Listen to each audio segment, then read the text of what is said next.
Quando a gente pensa em Páscoa, o que vem à mente? Para muitos é chocolate, é coelho. Mas a verdade é que a história é muito, mas muito mais profunda. A gente vai mergulhar hoje na teologia por trás da Páscoa, numa jornada que começa lá no Antigo Testamento e encontra seu ápice de um jeito espetacular. E para começar, vamos direto ao ponto com uma pergunta que, na verdade, muda tudo. A Páscoa é sobre o coelho ou é sobre o cordeiro? É aqui que a nossa conversa teológica de verdade começa. E a resposta para essa pergunta não está aqui, no nosso tempo. A gente precisa voltar bastante.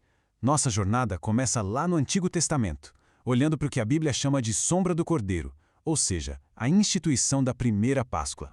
Olha, a Páscoa original, a Páscoa judaica, não era só uma festa, sabe? Era algo visceral, um memorial da ação salvadora de Deus que libertou o povo de Israel da escravidão no Egito. Foi literalmente o marco de um novo começo, a chance de viver em liberdade para servir a Deus.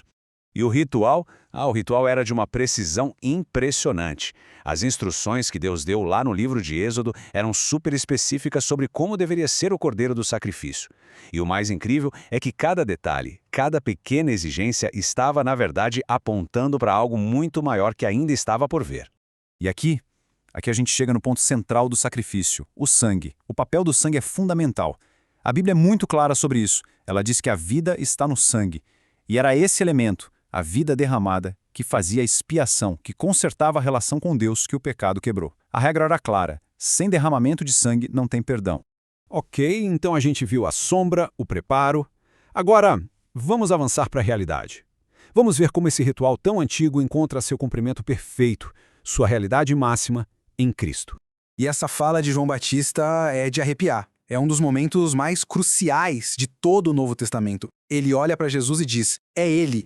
Ele identifica Jesus como o cumprimento de séculos e séculos de simbolismo. Não era mais um cordeiro para uma nação por um tempo. Era o Cordeiro de Deus, definitivo para o mundo inteiro. Essa comparação aqui é fantástica. Dá uma olhada nos paralelos. É impressionante como cada detalhe do cordeiro lá do Êxodo era uma pista, uma prefiguração. O cordeiro tinha que ser sem defeito, Cristo era sem pecado. O cordeiro não podia ter nenhum osso quebrado, e os evangelhos fazem questão de registrar que, milagrosamente, nenhum osso de Jesus foi quebrado na cruz. Não tem como negar. Cada detalhe apontava diretamente para Jesus como o sacrifício final e perfeito. E o sacrifício desse cordeiro perfeito, de Jesus, inaugura algo completamente novo. Uma nova realidade, que é selada não mais com o sangue de animais, mas com o que a Bíblia chama de o sangue da nova aliança. E aqui está o pulo do gato. A diferença na eficácia é radical. Pensa assim, o sangue da antiga aliança era como um curativo temporário. Ele cobria o problema, mas precisava ser trocado todo ano. Já o sangue de Cristo, na nova aliança, é a cura definitiva. Ele não só cobre, ele perdoa e limpa o pecado de uma vez por todas, permanentemente.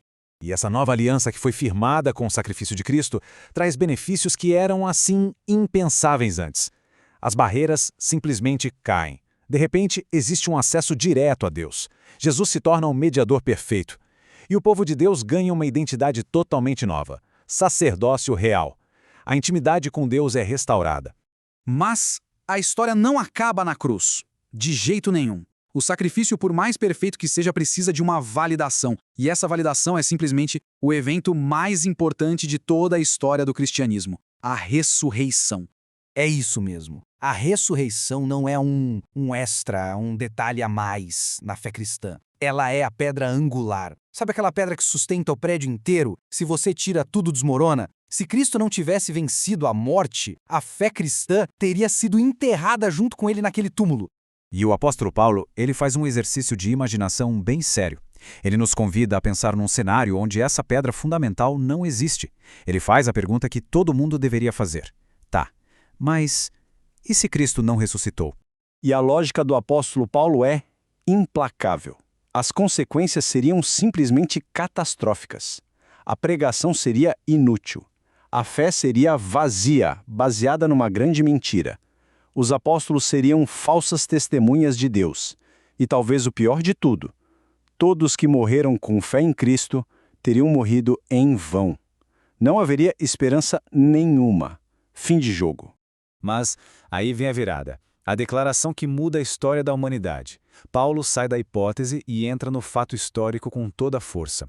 Mas, de fato, Cristo ressuscitou dentre os mortos. Essa pequena frase muda absolutamente tudo.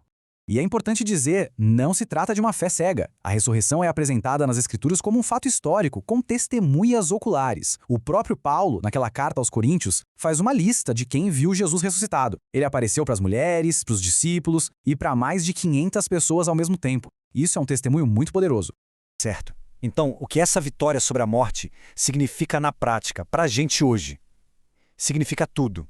Ela estabelece a gloriosa esperança da Páscoa.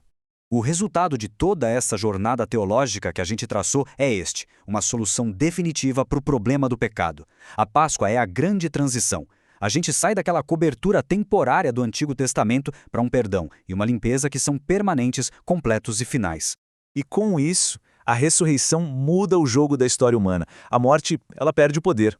Ela deixa de ser o fim da linha e se torna, na verdade, a porta de entrada para a imortalidade. Jesus, ao ressuscitar, não só venceu a morte, ele inaugurou a imortalidade para todos que creem. E essa promessa vem da boca do próprio Jesus. Ele conecta a fé nele com a garantia da vida eterna de forma direta. A vitória sobre a morte não foi um evento só para ele, é uma vitória compartilhada com todo mundo que confia nele. Isso nos leva a uma última reflexão. Se a ressurreição é mesmo o fundamento de tudo, qual é o impacto real disso na eternidade? Como é que essa verdade redefine não só o nosso presente, mas o futuro de toda a humanidade? É algo para se pensar.